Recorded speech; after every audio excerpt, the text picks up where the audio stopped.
Hello everybody, welcome back to our Suman Guru education YouTube channel. మీరు చూస్తున్నారు సుమన్ గురు education YouTube channel. నేను మీ తెలుగు సుమన్ మాస్టర్ని. Dear followers, ముందుగా ఈ వీడియో మీద క్లిక్ చేసిన ప్రతి ఒక్కరికి కూడా నా స్పెషల్ థ్యాంక్స్ని తెలుపుకుంటున్నాను.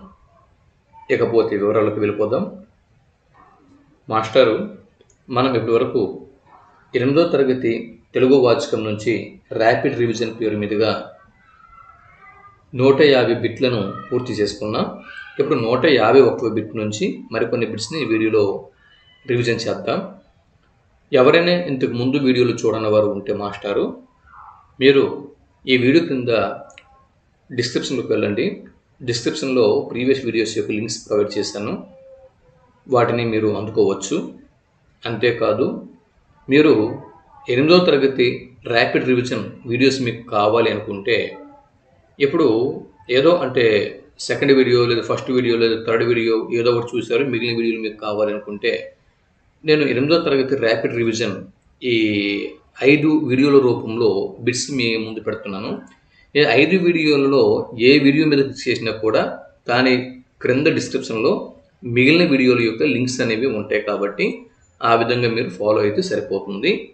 ఇకపోతే దయచేసి ముందుగా కంటెంట్లోకి వెళ్ళే ముందు ఈ వీడియోకి ఒక లైక్ ఇవ్వండి. దయచేసి మీ నుంచి నేను ఆశించేది ఒక లైకు. అలాగే ఇది ఒక మాక్ టెస్ట్ వల్ల భావించి కంపల్సరీగా కామెంట్ బాక్స్లో మీరు ఆన్సర్స్ ఇస్తూ ఉండండి. ఇలా ఆన్సర్స్ ఇవ్వడం వల్ల ఏంటంటే తెలియకుండానే మీకు మీరు ఒక యాక్టివ్ మోడ్లోకి వెళ్తారు. లేదంటే మనం నిద్రాణమైనటువంటి ఈ సిచ్యువేషన్లో మన ప్రిపరేషన్ చేస్తూ ఉన్నట్లు ఉంటుంది. మన మైండ్ యాక్టివ్గా ఉండాలంటే కామెంట్ బాక్స్లో ప్రతి ప్రశ్నకి కామెంట్ చేస్తూ ఉండండి, సరేనా? ఇక టైం వేస్ట్ చేయొద్దు, వెళ్ళిపోదాం. 151వ బిట్ని ఇప్పుడు మనం చూస్తున్నాం. బిట్ నెంబర్ అంతా ఓవరాల్గా 151వ బిట్టు ఈ వీడియోకి మొదటి బిట్టు. హరికథ అన్నది వీటి యొక్క మేలు కలయిక. హరికథ అన్నది వీటి యొక్క మేలు కలయిక. జవాబు మీకు తెలిస్తే కామెంట్ బాక్స్లో ఆన్సర్ చేయండి. జవాబు చెప్పిస్తున్నా, నేను జవాబు చెప్పేలోపు కామెంట్ బాక్స్లో ఆన్సర్ చేయండి. జవాబు ఆప్షన్ 4, సంగీతం, సాహిత్యం, నృత్యం, అభినయం. సరైనటువంటి జవాబు సంగీత, సాహిత్యం, నృత్యం, అభినయం వీటి మేలు కలయిక హరికథ. 152వ బిట్ని ఇప్పుడు మనం చూస్తున్నాం. హరికథకు పుట్టినిల్లు క్రింది వాటిలో ఏది? హరికథకు పుట్టినిల్లు క్రింది వాటిలో ఏది?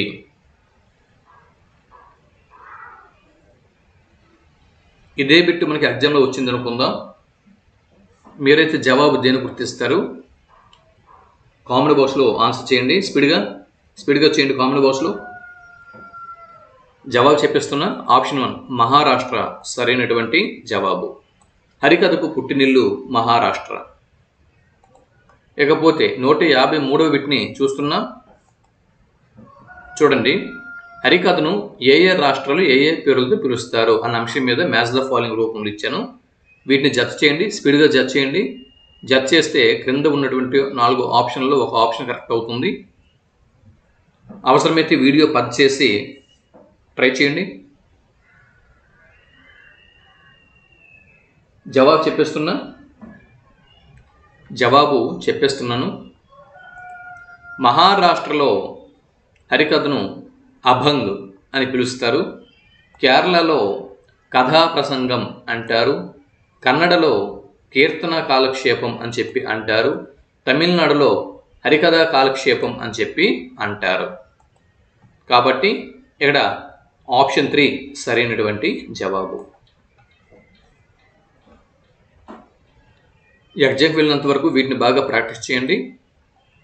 154వ బిట్టు. హరికథ పితామహుడు కింది వారిలో ఎవరు? హరికథ పితామహుడు అని ఎవరిని అంటారు? మీకు జవాబు తెలిస్తే కామెంట్ బాక్స్లో ఆన్సర్ చేయండి. Dear followers, please answer please. Comment box నిండిపోవాలి. ఆప్షన్ 1 ఆదిభట్ల నారాయణ దాసు సరైనటువంటి జవాబు. క్రింది వాటిలో అంటే ఇక్కడ ఆదిభట్ల నారాయణ దాసు గారిని హరికథా పితామహుడు అని చెప్పి పేర్కొంటారు. ఈ వీడియోకి నేను ఆశిస్తున్నటువంటి లైక్లు కనీసం 500 లైక్స్ని నేను ఎక్స్పెక్ట్ చేస్తున్నాను. కనీసం 500. దయచేసి ప్రతి ఒక్కరు లైక్ చేయండి. వీడియో చూస్తున్న ప్రతి ఒక్కరు కూడా లైక్ చేయండి. 500 లైక్స్ కావాలి వీడియోకి. 500 లైక్స్ వస్తే మీరు ఇస్తే కనుక తప్పనిసరిగా 24 గంటల్లో నెక్స్ట్ వీడియో ఇస్తున్నాను మీ ముందుకు తీసుకొస్తున్నాను. ఈ వీడియోకి 500 లైక్స్ కనుక రీచ్ అయితే వెంటనే 24 గంటల్లో నేను మీ ముందుకి ఫైనల్ పార్ట్ తీసుకొస్తున్నాను. 155వ బిట్టు, క్రింది వాటిలో సత్య ప్రవచనాన్ని గుర్తించండి. క్రింది వాటిలో సత్య ప్రవచనాన్ని గుర్తించండి.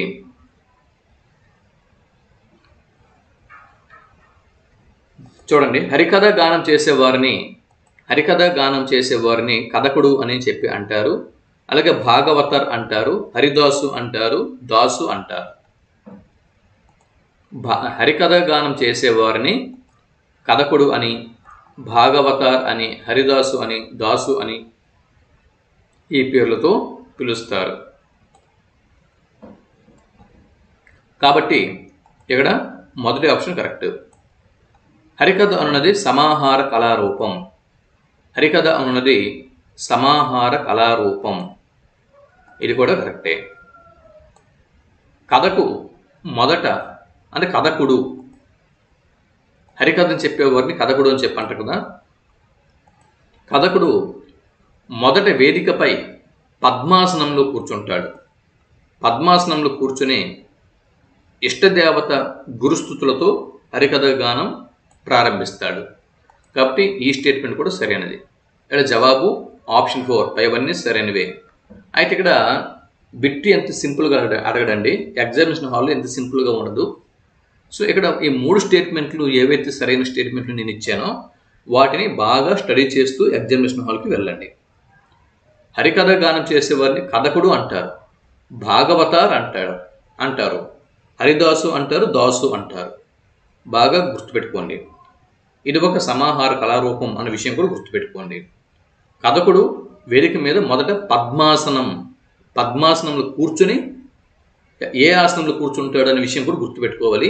పద్మాసనంలో కూర్చుని తన ఇష్టదేవత రాగస్తులు చేస్తాడు. పద్మాసనంలో కూర్చుని ఏం చేస్తాడు అని బిట్టి అడిగితే ఇష్టదేవత గురుస్థుతులు చేస్తాడు. ఇష్టమైన దేవతల్ని, గురువుల్ని స్తుతిస్తూ హరికథ గానం ప్రారంభిస్తాడు. ఈ 3 స్టేట్మెంట్లు గుర్తుపెట్టుకోండి బాగా. 156వ బిట్టు, రాజగోండులకు పెద్ద పండుగ క్రింది వాటిలో ఏది? రాజగోండులకు పెద్ద పండుగ క్రింది వాటిలో ఏది? జవాబు కామెంట్ బాక్స్లో చేయండి ప్లీజ్. Comment box నిండిపోవాలి. జవాబు చెప్పేస్తున్నా. ఆప్షన్ 2 దీపావళి సరైనటువంటి జవాబు. దీపావళి సరైనటువంటి జవాబు. 157వ బిట్ని ఇప్పుడు మనం చూద్దాం. 157వ బిట్టు, క్రింది వాటిలో సత్య ప్రవచనాన్ని గుర్తించండి. ఏక్ భారత్ శ్రేష్ఠ భారత్ అను కార్యక్రమం జాతీయ భావాన్ని పెంపొందిస్తుంది. ఏక భారత్ శ్రేష్ఠ భారత్ అన్నటువంటి కార్యక్రమం జాతీయత భావాన్ని పెంపొందిస్తుంది. ఇక్కడ షా కింద ఒత్తు ఠా రావాలి. ఠా అనేది రావాలి. కాకపోతే ఏంటంటే ఇక్కడ డీడీపీ పడట్లేదు. అలాగే లలిత కళలు 5. అవి సంగీతము, సాహిత్యము, నృత్యము, చిత్రలేఖనం, శిల్పకళ. అలాగే ఇది కూడా సరైనటువంటి స్టేట్మెంట్. ఏప్రిల్ 29వ తేదీ ఏదైతే ఉందో, ఈ ఏప్రిల్ 29వ తేదీ అంతర్జాతీయ నృత్య దినోత్సవం. ఇది కూడా సరైనటువంటి స్టేట్మెంటు. అంతర్జాతీయ నృత్య దినోత్సవం ఏప్రిల్ 29 అంతర్జాతీయ నృత్య దినోత్సవం. ఇది కూడా గుర్తుపెట్టుకోండి. సో పైవన్నీ సరైనవే. అయితే ఇక్కడ పైన ఉన్నటువంటి 3 స్టేట్మెంట్లను గుర్తుపెట్టుకోండి. ఈ 3 స్టేట్మెంట్లు కూడా సరైనవి కదా. ఈ 3 స్టేట్మెంట్లు కూడా గుర్తుపెట్టుకోండి. ఈ లలిత కళలు అనేవి అలౌకిక ఆనందాన్ని ప్రసాదిస్తాయి అనే విషయం కూడా గుర్తుపెట్టుకోండి. 158వ బిట్టు శాస్త్రీయ నృత్యాలకు తల్లి వంటిది క్రింది వాటిలో ఏది?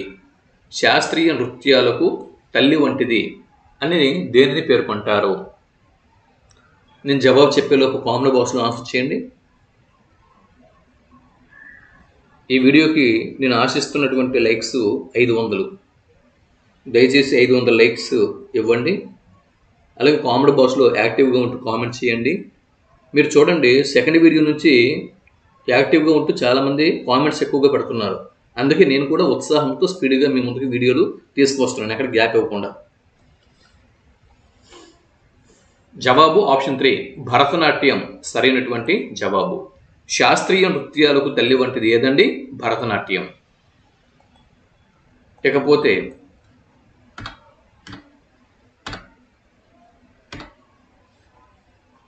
చూడండి, క్రింది వాటిలో సత్య ప్రవచనాన్ని గుర్తించండి. కరెక్ట్ స్టేట్మెంట్ ఏదో గుర్తించండి. చూడండి, తమిళనాడులో ఆలయ నృత్యం నుంచి ఉద్భవించినటువంటి కళారూపం అది భరతనాట్యం. ఇది కరెక్ట్ స్టేట్మెంట్. తమిళనాడులో ఆలయ నృత్యం నుండి ఉద్భవించిన నృత్య రూపం భరతనాట్యం. ఇకపోతే తంజావూరులోని నట్టువనార్లు, దేవదాసీలు, నట్టువనార్లు మరియు దేవదాసీలు తంజావూరులోని, ఎక్కడండి? తంజావూరులోని నట్టువనార్లు మరియు దేవదాసీలు భరతనాట్యం కళకు పోషకులు. ఈ విషయం కూడా గుర్తుపెట్టుకోండి. భరతనాట్యంలో కనిపించే నృత్య భంగిమలు, హస్తపాద కదలికలు ఇవన్నీ కూడా మొత్తము 64 రకాలు. ఈ విషయం కూడా గుర్తుపెట్టుకోండి. కాబట్టి ఈ 3 స్టేట్మెంట్లు సరైనవి కాబట్టి ఆప్షన్ 4 సరైనటువంటి జవాబు. ఓకేనా? ఇది అయితే ఇక్కడ పైవన్నీ సరైనవి అనేది చాలా సింపుల్. కాకపోతే పైన ఉన్నటువంటి 3 స్టేట్మెంట్లు గుర్తుపెట్టుకోవడానికి ట్రై చేయండి. ఈ 3 స్టేట్మెంట్లు కూడా డిఎస్సి ఎగ్జామ్కి వెళ్ళినంత వరకు గుర్తుపెట్టుకోవడానికి ట్రై చేయండి. 160వ bit 160వ bit bit number 160. 108 Bharatanatya భంగిమలను వర్ణించే శిల్పాలతో విరాజిల్లుతున్న దేవాలయం క్రింది వాటిలో ఏది? 108 భరతనాట్య భంగిమలను ఏదండి? 108 భరతనాట్య భంగిమలను వర్ణించే శిల్పాలతో విరాజిల్లుతున్న దేవాలయం క్రింది వాటిలో ఏది? జవాబు గుర్తించండి. ఏమేమి ఉంటుంది? 108 భరతనాట్య భంగిమలను వర్ణించే శిల్పాలతో విరాజిల్లుతున్న దేవాలయం ఏమేమి ఉంటుందండి? కామెంట్ బాక్స్లో కామెంట్ చేయండి ప్లీజ్. జవాబు చెప్పేస్తున్న ఆప్షన్ 3 చిదంబరంలోని నటరాజ దేవాలయం సరైనటువంటి జవాబు. చిదంబరంలోని నటరాజ దేవాలయం సరైనటువంటి జవాబు. ఇక్కడ మీరు చూడొచ్చు, ఇక్కడ చిదంబరంలోని నటరాజ దేవాలయంలో తూర్పు రాజగోపురం 108 భరతనాట్య భంగిమలను వర్ణించే శిల్పాలతో విరాజిల్లుతుంది. చూశారు కదా? ఇది. ఇకపోతే చూడండి, 161వ బిట్టు ఇప్పుడు మనం చూస్తున్నాం. Bit number 161. క్రింది వాటిలో తప్పుగా ఉన్న అంశంని గుర్తించండి. క్రింది వాటిలో తప్పుగా ఉన్న అంశంని గుర్తించండి. బాదామి గుహలలో శివుని యొక్క శిల్పానికి 18 చేతులు ఉన్నాయి. ఈ 18 చేతులు భరతనాట్యంలోని హస్తముద్రలను తెలుపును. ఏ స్టేట్మెంటు సరైనదే. బాదామి గుహలలో, ఎక్కడండి? ఏ గుహల్లో అండి? బాదామి గుహలు. చూడండి, ఇది బాగా గుర్తుపెట్టుకోండి. బాదామి గుహలలో శివుని యొక్క శిల్పానికి 18 చేతులు ఉంటాయండి. ఈ 18 చేతులు భరతనాట్యంలోని హస్తముద్రలను తెలుపుతాయండి. అలాగే రెండవ స్టేట్మెంటు ఇప్పుడే మనం చెప్పుకున్నాం, చిదంబరం నటరాజస్వామి దేవాలయంలో 108 భరతనాట్య భంగిమలని మనం చూడొచ్చు అని చెప్పి. ఈ 108 భరతనాట్య భంగిమలని నాట్యశాస్త్రంలో కరణాలుగా సూచిస్తారండి. కరణాలుగా సూచిస్తారు. ఎలాగా? కరణాలుగా సూచిస్తారు. కరణాలుగా సూచిస్తారు. భరతనాట్యానికి సంగీతం కర్ణాటక శైలిలో ఉంటుంది. భరతనాట్యానికి సంగీతము కర్ణాటక శైలిలో ఉంటుంది. ఓకేనా? భరతనాట్యానికి సంగీతం ఏ శైలిలో ఉంటుందండి? కర్ణాటక శైలిలో ఉంటుంది. కర్ణాటక శైలి. ఇకపోతే రుక్మిణీదేవి అరుండేల్ ఆధునిక భరతనాట్యాన్ని రూపొందించారంట. ఇలా ఉన్నాయి.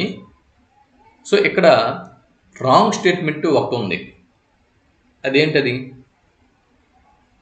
కామెంట్ బాక్స్లో ఆన్సర్ చేయండి.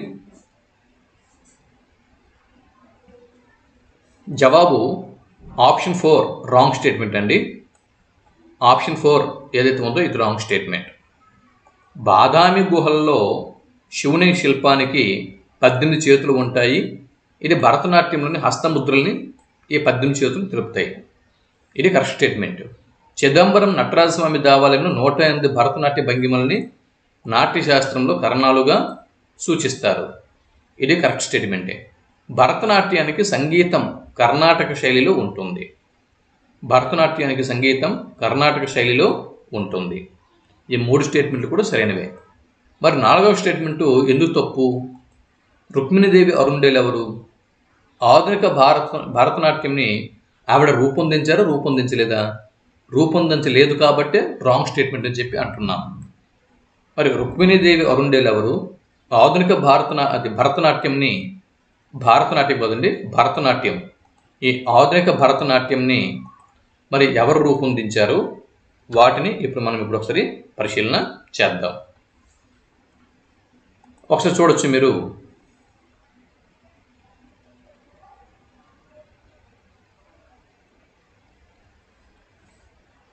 ఇక్కడ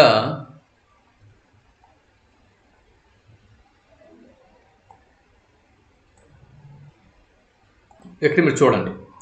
ఆ స్టేట్మెంట్ ఎందుకు తప్పన్నామో ఇక్కడ మీకు అర్థమవుతుంది. 1798 నుంచి 1832 వరకు తంజావూరును పాలించిన సర్ఫోజీ కాలంలో పొన్నయ్య ఎవరండి? పొన్నయ్య,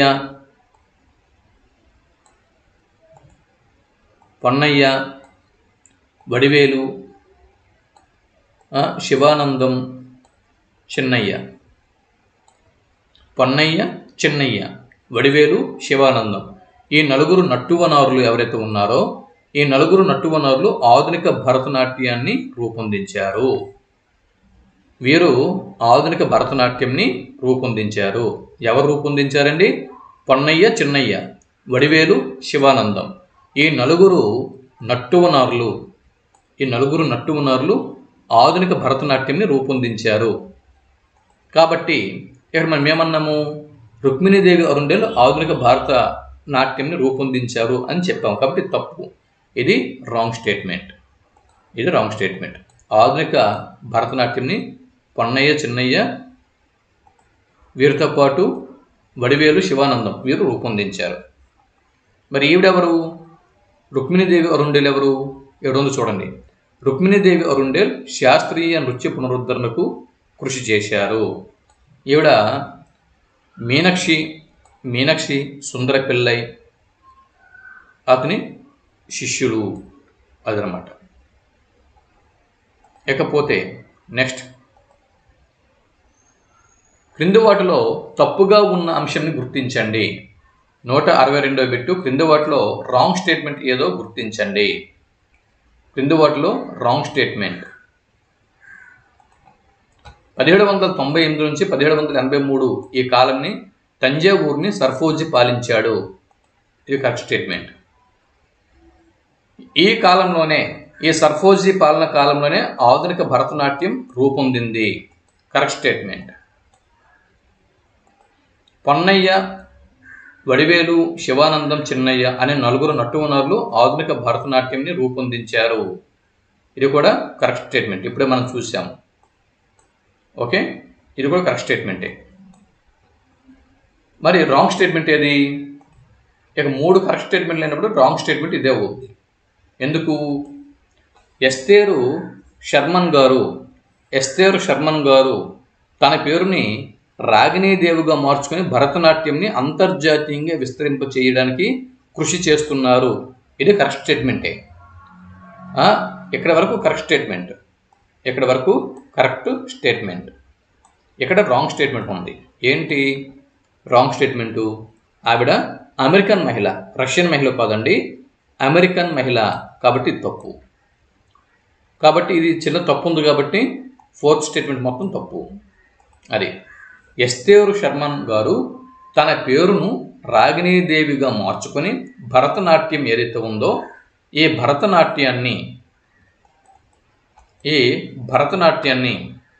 అంతర్జాతీయంగా విస్తరింప చేయడానికి కృషి చేస్తున్న రష్యన్ మహిళ. ఇక 163వ బిట్టు, భాంగ్రా నృత్యానికి ప్రసిద్ధిగాంచిన రాష్ట్రం ఏది? భాంగ్రా నృత్యానికి ప్రసిద్ధిగాంచిన రాష్ట్రం కింది వాటిలో ఏది? జవాబు ఆప్షన్ 2 పంజాబ్ సరైనటువంటి జవాబు.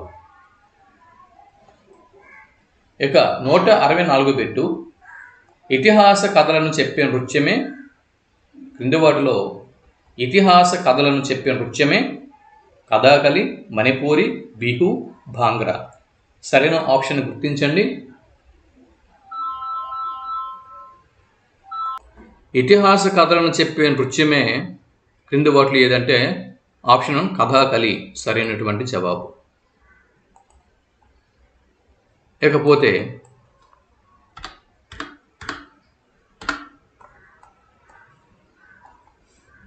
165 బిట్టు, కథాకళి ఏ రాష్ట్రానికి చెందిన శాస్త్రీయ నాట్య కళారీతి? కథాకళి ఏ రాష్ట్రానికి చెందిన శాస్త్రీయ నాట్య కళారీతి? మీకు అందరికీ తెలుసు, కామెంట్ బాక్స్లో కామెంట్ చేయండి దయచేసి. జవాబు చెప్పేస్తున్నా, స్పీడ్గా కామెంట్ చేయండి. జవాబు ఆప్షన్ 2 కేరళ సరైనటువంటి జవాబు. 166వ బిట్టు,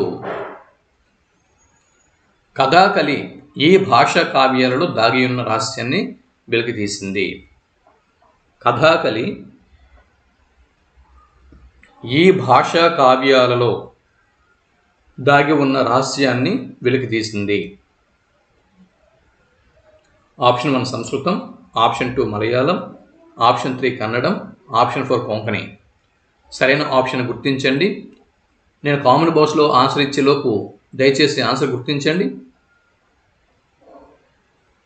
జవాబు ఆప్షన్ 1 సంస్కృతం సరైనటువంటి జవాబు.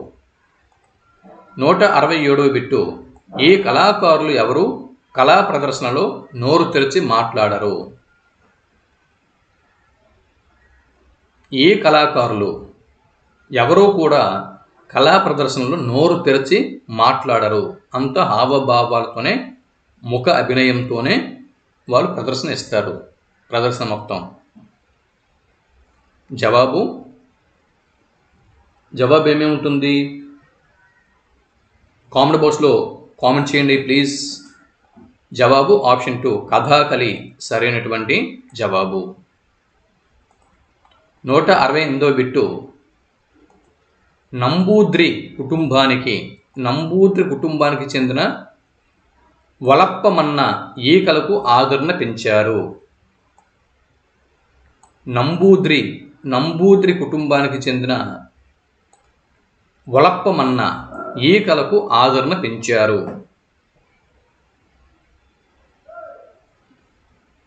ఆన్సర్ ప్లీజ్, కామెంట్ బాక్స్లో ఆన్సర్ ప్లీజ్. జవాబు ఆప్షన్ 2 కథాకళి సరైనటువంటి జవాబు. 169వ బిట్టు, దండారియా రౌడ్,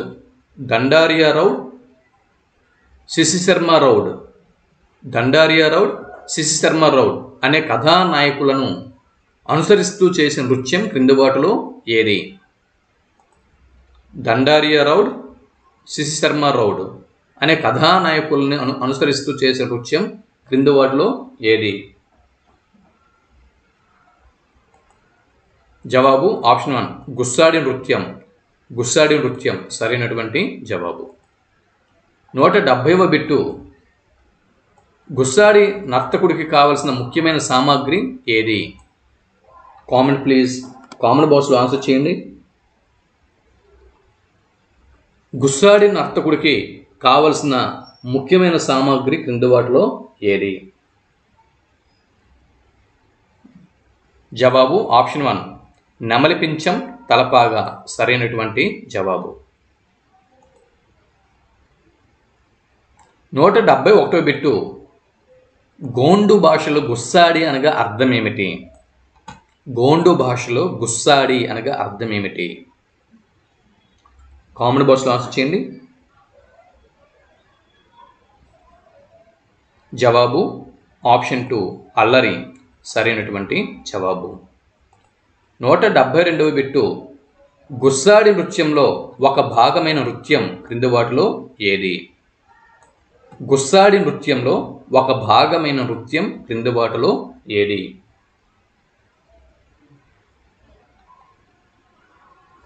జవాబు ఆప్షన్ 3 దండారి నృత్యం సరైనటువంటి జవాబు. 173వ బిట్టు. క్రీస్తుపూర్వం 2వ శతాబ్దంలో కారవేలుని పాలనా కాలంలో ఆదరింపబడిన శాస్త్రీయ నృత్యం క్రింది వాటిలో ఏది? క్రీస్తుపూర్వం 2వ శతాబ్దంలో కారవేలుని పాలనా కాలంలో ఆదరింపబడిన శాస్త్రీయ నృత్యం ఏది? ఇదే బిట్టు డిఎస్సిలో వస్తే సరైన జవాబుగా మీరు దేన్ని గుర్తిస్తారు? కామెంట్ బాక్స్లో ఆన్సర్ చేయండి. జవాబు ఆప్షన్ 2 ఒడిస్సీ నృత్యం. ఒరిస్సా రాష్ట్రంలో చాలా ఫేమస్గా ఉన్నటువంటి ఒరిస్సా శాస్త్రీయ నృత్య రూపం ఒడిస్సీ సరైనటువంటి జవాబు. ఇక 174వ బిట్టు. కారవేలుడు వేయించిన హాతిగుంఫ శాసనం ఎక్కడ ఉంది?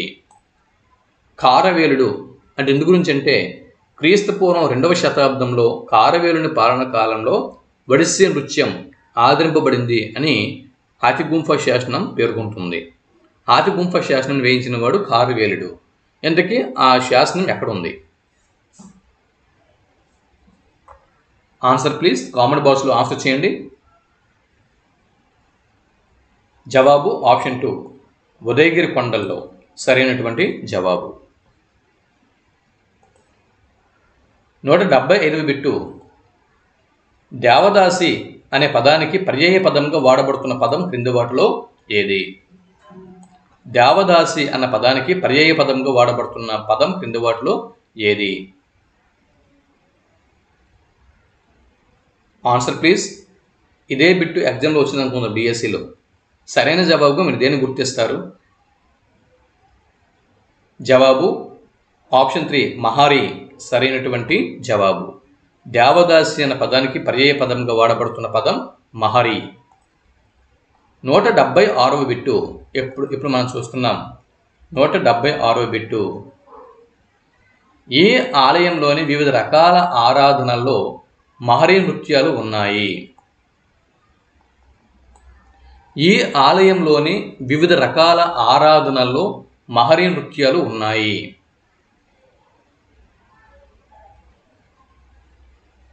Answer please. ఇదే బిట్టు డిఎస్సి ఎగ్జామ్లో వచ్చింది అనుకుందాం. సరైన జవాబు మీరు దేన్ని గుర్తిస్తారు? జవాబు చెప్పేస్తున్నా.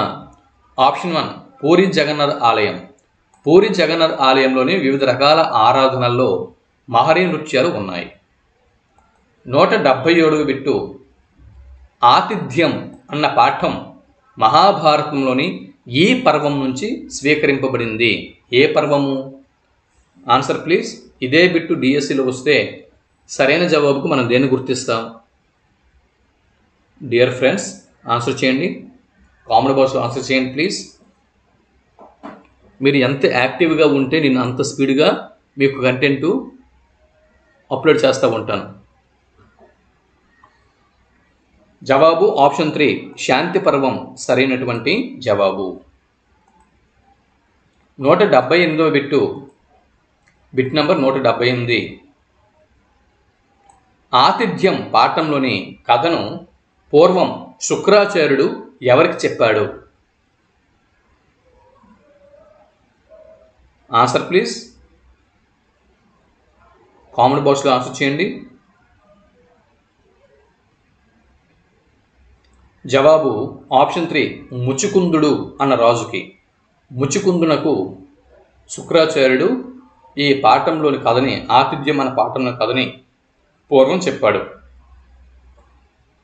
శుక్రాచార్యుడు రాక్షసుల గురువు, రాక్షస జాతి గురువు శుక్రాచార్యుడు ముచుకుందుడు అన్న రాజుకి చెప్పినటువంటి కథని భీష్ముడు ధర్మరాజుకు చెప్తాడు. భీష్ముడు ధర్మరాజు చెప్పినటువంటి ఆ కథే మనకి ఆతిథ్యం అన్న పాఠం. 179వ బిట్టు, 179వ బిట్ని ఇప్పుడు మనం చూస్తున్నాం. 179వ బిట్టు, ధీర వీర పరాక్రమ రాకుమార, ధీర వీర పరాక్రమ రాకుమార లేరా పోరు సొలపు కదలి రారా.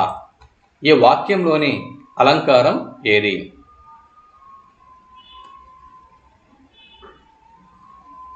జవాబు మీకు తెలిసే ఉంటుంది. దయచేసి కామెంట్ బాక్స్లో ఆన్సర్ చేయండి. అందరూ కామెంట్ చేయండి ప్లీజ్. జవాబు ఆప్షన్ 2 వృత్యానుప్రాస అలంకారం సరైనటువంటి జవాబు. 180వ బిట్టు, మధురమైన మన భాష కంటెను చక్కనైన భాష జగతి లేదు. మధురమైన మన భాష కంటెను చక్కనైన భాష జగతి లేదు అని అన్నవారు ఎవరు?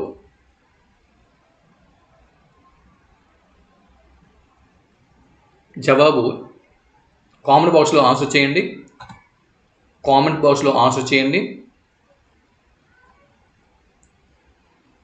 జవాబు ఆప్షన్ 1 నార్ల చిరంజీవి సరైనటువంటి జవాబు. 181వ బిట్టు, నియమము అర్థం వచ్చే పదాన్ని గుర్తించండి. నియమము అన్న అర్థం వచ్చే పదాన్ని గుర్తించండి. కామెంట్ బాక్స్లో ఆన్సర్ చేయండి. కామెంట్ బాక్స్లో దయచేసి అందరూ కూడా ఆన్సర్ చేయండి. జవాబు చెప్పేస్తున్న ఆప్షన్ 2 నియతి సరైనటువంటి జవాబు. నియతి అన్న పదానికి అర్థము నియమము. 182వ బిట్టు, ఇంగళము అన్న పదానికి అర్థం ఏమిటి? కామెంట్ బాక్స్లో ఆన్సర్ చెప్పండి. కామెంట్ బాక్స్లో ఆన్సర్ చెప్పండి. ఇంగళము అన్న పదానికి అర్థం ఏమిటి? జవాబు చెప్పేస్తున్న ఆప్షన్ 2 అగ్ని సరైనటువంటి జవాబు.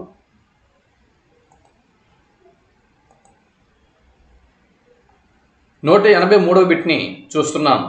కోటరం పదానికి అర్థం. కోటరం పదానికి అర్థం ఏమిటి? కోటరం అన్న పదానికి అర్థం ఏమిటి? జవాబు తెలిసిన వాళ్ళు కామెంట్ బాక్స్లో అది జవాబు గుర్తించవలసిందిగా మనవి. జవాబు ఆప్షన్ 4 చెట్టు తొర్ర సరైనటువంటి జవాబు. 184వ బిట్టు, రాయలు ఇచ్చిన గోలకొండ, మూలముండ, పూలదండ, కొత్తకొండ అనే పదాలతో పద్యం పూరించినది ఎవరు? రాయలు ఇచ్చిన గోలకొండ, మూలముండ, పూలదండ, కొత్తకొండ ఈ పదాలతో పద్యం పూరించిన వారు కిందివారు ఎవరు? మీకు జవాబు తెలిసినట్లయితే దయచేసి కామెంట్ బాక్స్లో జవాబులు తెలపగలరు అని మనవి చేసుకుంటున్నాము.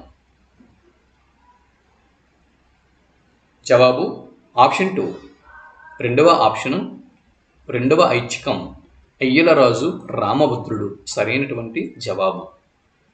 రాయలు ఇచ్చిన గోలకొండ, మూలముండ, పూలదండ, కొత్తకొండ ఈ పదాలతో పద్యం పూరించిన వారు అయ్యలరాజు రామభద్రుడు. 185వ బిట్టిని ఇప్పుడు మనం చూస్తున్నాం. డియర్ ఫాలోవర్స్, మీకు జాబ్ కావాలా?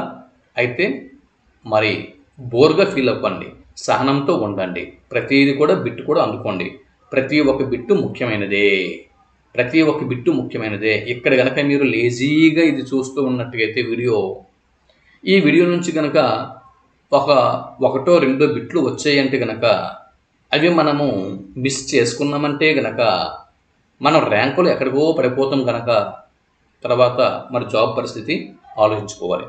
కాబట్టి మనకి కంటెంట్లో 40/40 పడాలి, మెథడాలజీలో 20/20 పడాలి, విద్యా దృక్పథాలలో ఎన్నికని మార్కులు పడాలి, 5 ఉంటే 5 మార్కులు, 10 ఉంటే 10 మార్కులు పడాలి. జీకే అండ్ కరెంట్ అఫైర్స్ నుంచి కనీసం 6 బిట్లు రైట్ అవ్వాలి. అలాగే ఇంకా ఎడ్యుకేషన్ సైకాలజీ నుంచి కనీసం 3 బిట్లైనా 5 బిట్లకి 3 బిట్లైనా కరెక్ట్ అవ్వాలి. మత్స్యావతారంలో శ్రీహరి ఇతనిని సంహరించాడు. చేప అవతారం ఎత్తి శ్రీ మహావిష్ణువు చేప అవతారం ఎత్తి ఎవరిని సంహరించాడు? Answer please. కామెంట్ బాక్స్లో ఆన్సర్ ప్లీజ్. జవాబు చెప్పేస్తున్నా నేను. సోమకాసురుడు సరైనటువంటి జవాబు. సోమకాసురుడు. 186వ బిట్టు శ్రీహరి భక్త నికాయ అని పింగళి సూరణ ఎవరిని ఉద్దేశించి అన్నారు? శ్రీహరి భక్త నికాయ అన్నవారెవరు, ఎవరికి అన్నారు? రెండు కూడా గుర్తుపెట్టుకోవాలి. పింగళి సూరణ అన్నారు. ఎవరిని అన్నారు? అన్నది ఎవరు అనేది మాకు తెలిసిపోయింది. ఎవరికి అన్నారు? కామెంట్ బాక్స్లో కామెంట్ ప్లీజ్ అండి, కామెంట్ చేయండి. జవాబు ఆప్షన్ 3 శ్రీకృష్ణ దేవరాయలండి సరైన జవాబు. ఎంతమంది జవాబు కరెక్ట్గా గుర్తించగలిగారో వాళ్ళందరికీ కూడా చాలా చాలా థ్యాంక్స్ అండి. 187వ బిట్ని ఇప్పుడు మనం చూస్తున్నామండి. అష్టావధానంలో పృచ్ఛకుడు 4 పాదాలు ఇచ్చి అవధానిని అండి పద్యం చెప్పమని అడగడమండి. అష్టావధానంలో పృచ్ఛకుడు 4 పాదాలు ఇచ్చి అవధాని వారిని పద్యం చెప్పమని అడగడం దీనిని ఏమంటారండి? అష్టావధానంలో దీన్ని ఏమంటారు? పృచ్ఛకుడు 4 పాదాలు ఇచ్చి నాలుగు పదాలను ఇచ్చి అవధానిని పద్యం చెప్పమని అడిగాడు అనుకుందాం. దీన్ని ఏమంటారు? అష్టావధానం పరిభాషలో ఏమంటారు? జవాబు ఆప్షన్ 4 దత్తపది అంటారండి. ఏమంటారండి? దత్తపది అంటారండి. మాస్టారు ఎగ్జామ్కి వెళ్ళినంత వరకు మనం గుర్తుపెట్టుకోవాల్సి ఉంటుంది. 188వ బిట్ని చూస్తున్నాం మాస్టారు. గజల్ అన్న సాహిత్య ప్రక్రియలో కవి యొక్క నామముద్రను ఏమంటారండి? జవాబు తెలిసిన వారు కామెంట్ బాక్స్లో జవాబులు చెప్తూ ఉండండి దయచేసి ప్లీజ్. గజల్ అన్న సాహిత్య ప్రక్రియలో కవి నామముద్ర పేరు ఏమిటి? జవాబు ఆప్షన్ 4 తకల్లాస్ సరైనటువంటి జవాబు. 189వ బిట్ని చూస్తున్నామండి. 189వ బిట్టు సమదృష్టి పాఠం యొక్క కవి లేదా రచయిత ఎవరు? సమదృష్టి పాఠం యొక్క కవి లేదా రచయిత ఎవరు? ఎవరండి? సమదృష్టి పాఠం రచయిత లేదా కవి ఎవరండి? తెలిసిన వాళ్ళు కామెంట్ బాక్స్లో కామెంట్ చేయండి ప్లీజ్. జవాబు ఆప్షన్ 1 అండి పైడి తెరేష్ బాబు గారండి. జవాబు తెలిపిన వారికి నా యొక్క అభినందనలండి. 193వ బిట్ అండి. 190వ బిట్టు గజల్ అంటే అరబ్బీ భాషలో అర్థం ఏంటండి? గజల్ అన్న పదానికి అరబ్బీ భాషలో అర్థం ఏమిటి? దయచేసి ఆన్సర్ చెప్పండి. జవాబు ఆప్షన్ 4 అండి రాగాలాపన సరైనటువంటి జవాబు అండి.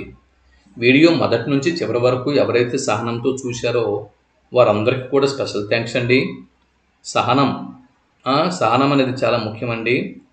మీకు రాబో డిఎస్సి ఎగ్జామ్లో మరి జాబ్ రావాలంటే అది సామాన్యమైన విషయం కాదండి. ఈ పోటీ తీవ్రతలో మనకంటూ ఒక జాబ్ సంపాదించుకోవాలంటే ఎంతో సహనంతో మనం ప్రిపేర్ అవుతూ ఉండాలి. ఎక్కడ ఏ మూల ఏ చిన్న బిట్టు దొరికినా కూడా వదలకూడదు. చక్కగా కంటెంట్ని ఆకలింపు చేసుకోవాలి. ప్రాక్టీస్ బిట్స్ని నెంబర్ ఆఫ్ టైమ్స్ ప్రాక్టీస్ చేస్తూ ఉండాలి. ఎగ్జామ్కి వెళ్ళినంత వరకు చదవడం, ప్రాక్టీస్ చేయడం, చదవడం, ప్రాక్టీస్ చేయడం, చదవడం, ప్రాక్టీస్ చేయడం. ఇదే మెథడ్లో ఎవరైతే ఉంటారో వారు విజేతలుగా నిలుస్తారండి. సరేనా? ఇకపోతే ఈ వీడియోలో అంటే ప్రస్తుతం నేను వేరే పని మీద బయటికి వెళ్తున్నాను. అందుకే 190 బిట్లు మాత్రమే ఇక్కడ నేను రూపొందించాను. 200 బిట్ల వరకు రూపొందించాల్సి ఉంది. ఒక 10 బిట్లు తగ్గించాను. ఏమండి, ఫాలోవర్స్ అందరూ కూడా ఏమనుకోకండి. నెక్స్ట్ వీడియోలో ఈ 10 బిట్లు ప్లస్ ఒక 50 బిట్లు 60 బిట్లు ఇస్తున్నాను. అదే లాస్ట్ వీడియో అండి. సో లాస్ట్ వీడియో కాబట్టి ఎక్కడెక్కడ ఏమేమి విడిచిపెట్టానో ఆ విడిచిపెట్టిన వాటిలో ఎగ్జామ్లోకి డిఎస్సి ఎగ్జామ్లోకి రావడానికి ఛాన్సెస్ ఉన్నవి అంటే ఈజీగా ఉన్నవి మీకు అందరికి తెలిసినవి నేను అడగనండి. ఎలాగైనా కూడా గుర్తుపెట్టేస్తారు. కొన్ని ఈజీ బిట్స్ ఉంటాయి, మన నెంబర్ ఆఫ్ టైమ్స్ చదివి ఉంటాయి. సో తెలిసినవి ఎందుకు మనం ఇక్కడ టెస్టింగ్ చేయాలి? తెలియపోయినటువంటి కంటెంట్ అంటే కొంచెం కన్ఫ్యూజ్గా ఉన్న కంటెంట్ మాత్రమే మనం టెస్ట్ చేసుకుంటే సరిపోతుంది కదండి. కాబట్టి దయచేసి మరొక వీడియోలో చివరి వీడియోలో నేను అంతా 8వ తరగతి మొదటి నుంచి చివరి వరకు అంతా కూడా మరొక వీడియోలో కవర్ చేస్తాను. దీని తర్వాత 9వ తరగతి తెలుగు కంటెంట్లోకి వెళ్ళిపోదామండి. సో దయచేసి ఈ వీడియోకి నేను 500 లైక్స్ టార్గెట్ ఇస్తున్నాను. ఇంకా అంతకన్నా ఎక్కువ వచ్చిన మంచిదే. మీ నుంచి సపోర్ట్ కావాలి. మీరు ఎంత సపోర్ట్ ఎక్కువగా ఇస్తూ ఉంటే అంత స్పీడ్గా వీడియోలు వస్తూ ఉంటాయి. మరొక వీడియోలో మళ్ళీ కలుద్దాం. అంతవరకు సెలవు. నమస్కారం అండి.